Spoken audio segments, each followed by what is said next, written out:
Are you looking for the ultimate Spartan workout to give you the advantage in your next race so that you can achieve some of the goals you've got on your list, or maybe get yourself higher in those finishing results?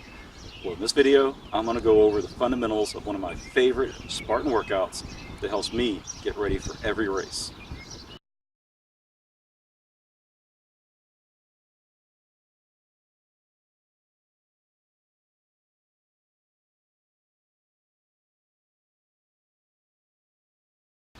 Good morning, Chris Love, the normal fat guy here for Spartan Obstacles. And this morning, we're going to go over one of my favorite Spartan workouts. Now, to do this workout, you're going to need some stuff. Now, the first thing you need, this is the most important element of this, you need a hill with some teeth. I'm going to go over the details of this hill here in a moment, but let's keep going over the list of stuff that you're going to want to use. Next, you're going to want some dumbbells. Now, I've got some 25-pound dumbbells here, and sometimes I do this with 35-pound dumbbells, but they were down in the basement, and I didn't feel like hauling them up this morning, and just brought these with me. Also, lighter weight will help you do the reps a little more effectively as far as quality of rep. Next, you're going to want a sandbag. Now, this is literally a sandbag, and I like these to train with because they're cheap and disposable. It's $2.50, give or take, at my local hardware store, and it's just what you would get for fill dirt. In this case, this is looks like sand for a sandbox kind of sand. Now, they have some good weight to them. Probably not as heavy as what I'm carrying at some of the races, but not far off. Of course, if you are really trying to train for, say, a double sandbag, you're going to want to probably have two of these. Again, they're $2.50. If they get a hole, like me, I just fill in places in my yard that need some help, and then I go get some more sandbags. So they're pretty good, they're pretty useful, and even once you're done training with them, you can still use them. Next, you're going to want a bucket, because Spartans like buckets. Do you like training? Do you like buckets? That's right. This will help you with bucket carry training. So what am I going to do? Well, I'm going to do intervals up and down this hill. Now, this hill is tailor-made for this workout. It's got some really good grade. I'm going to tell you where I'm at. I'm at the high school stadium, the football stadium at my high school down the street from where my stepson goes to school. And we are at field level.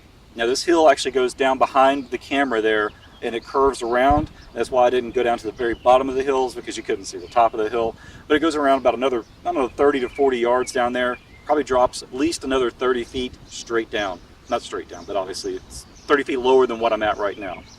Now, the top of the hill, way up there at the top, is well above the height of the press box at the football stadium. Now, this is I would say a middle-sized high school, and their bleachers probably hold, if they're lucky, maybe 800 to 1,000 people.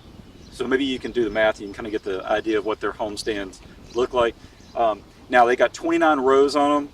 I know this because I've counted off, I've done all kinds of, because I train for stadium races in those bleachers quite a bit. Maybe one day I'll show you some of the workouts I do up there. Now, the length of this hill is kind of important too. I've measured it off. Believe me, trust me, I've measured it off. It's a 1/4 mile from down there at the bottom all the way to the top and then back down, all right? So it gives me good knowledge of what's going on. It's actually probably between 450 and 460 yards, so it's a little bit more than a 1/4 mile, and that's okay.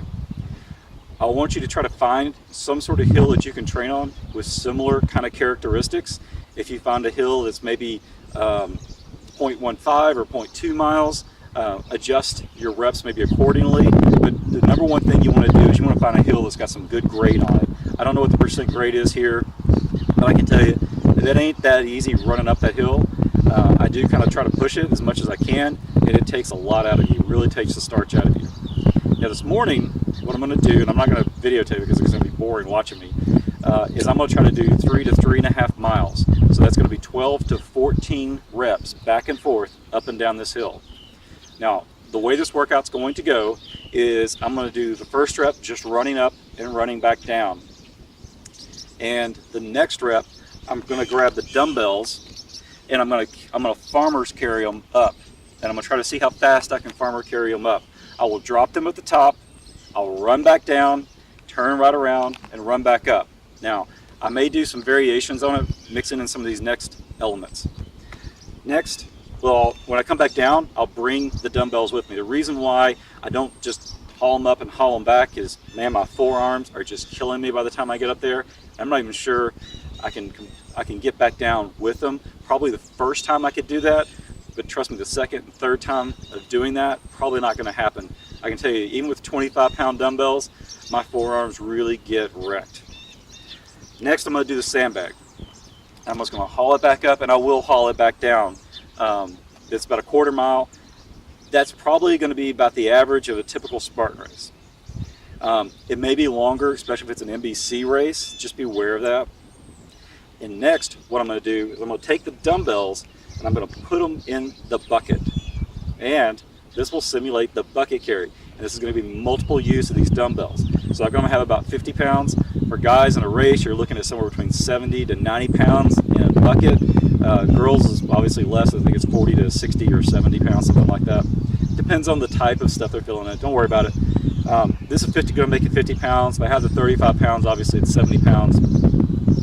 And that's okay, because ultimately I'm going to wind up taking this up and down the hill at least 3 times. All right.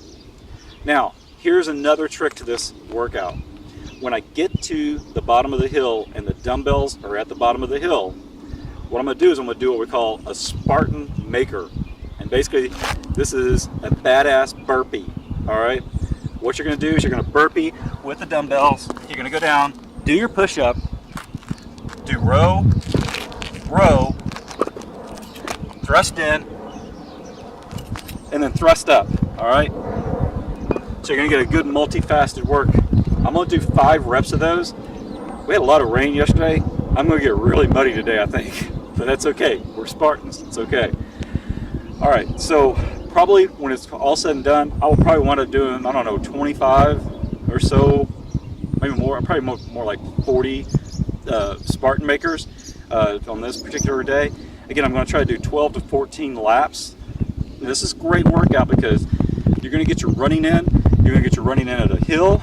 You're going to practice doing your heavy carries up and down a hill, which is what they do at the races.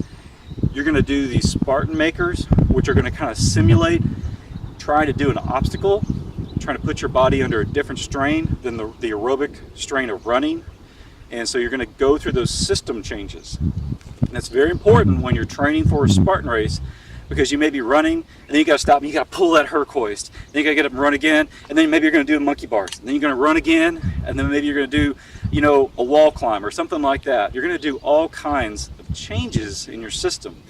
So this is going to try to tax all of those types of systems that you're going to need in a race. And so this is going to give you a good, for me, it's going to be about 3.5 miles.